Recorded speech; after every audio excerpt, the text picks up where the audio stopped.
Ma tu la conosci la differenza tra cessione e subentro nel contratto di locazione? Seguimi e te lo spiegherò. Parliamo di cessione del contratto di locazione quando, per esempio, se hai un contratto di locazione studenti, uno degli studenti se ne va e vuoi fare subentrare un altro studente nel suo contratto.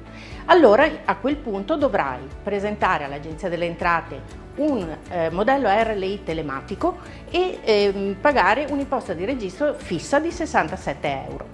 La differenza tra cessione e subentro è facilissima perché nel subentro si parla di subentro ex legge, quindi per esempio quando muore il proprietario dell'immobile si fa un subentro mortis causa. In questo caso non dovrai pagare imposta di registro come nel caso della cessione, ma dovrai effettuare sempre l'adempimento con un RLI telematico.